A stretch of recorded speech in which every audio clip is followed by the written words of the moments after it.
For decades, facial recognition has been the stuff of science fiction. Well, for many here in China, it's already becoming a part of daily life. Thanks to huge advances in artificial intelligence, people here can use their faces to log into mobile apps, access office buildings, and take money out of ATMs. At this KFC in Beijing, you can even use your face to get meal recommendations. Not all of the applications are so mundane. Police are also using the technology to shame jaywalkers and to scan crowds for persons of interest. A massive centralized database makes it possible for authorities and some private companies to identify nearly anyone by capturing their face. Access to these photos is a boon to companies like search giant Baidu, which is using them to build a range of products. These are a data set maintained by government. Basically, that means that for almost everyone who has the ID, for everyone over 18 years old, the government will have your face in the database.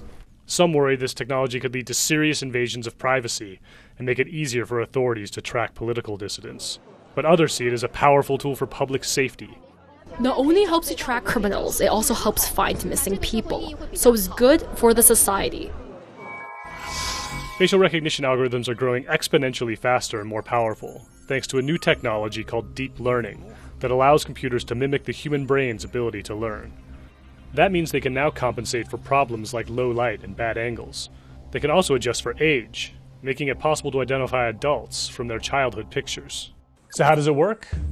Using complex algorithms, facial recognition systems start out by identifying all of the faces in a given image.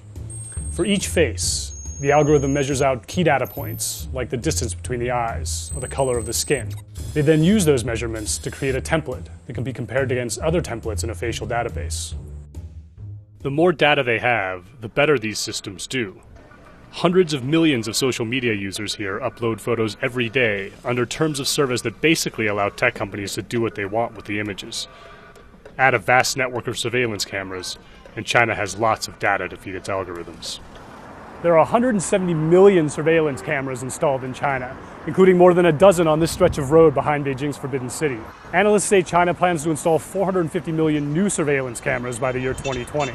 The massive market represented by those cameras has attracted interest from established companies and startups alike. At one facial recognition startup, SenseTime, employees' faces are scanned at the door. Inside, the company displays a system that serves up advertisements based on a person's age and gender. And a Nikon. I do like photography. Not unlike the ads in a certain Tom Cruise movie. You could use a Guinness right about now. The company also sells more serious tools, capable of tracking both people and objects. This is a live feed recorded by this camera. It recognizes different attributes of people, a car, or bicycles. This is actually very useful for the police department to extract information from the videos. Basically, it makes the video searchable. Besides having access to reams of data, companies like SenseTime also benefit from China's relatively casual attitude towards privacy. In a country accustomed to government snooping, many are willing to have their faces scanned for the sake of convenience. A bigger concern is that the systems could be tricked or hacked using fake faces. Critics note that a hacked password can be changed, but everyone has just one face. If the rectangle is green, that means it is a live people.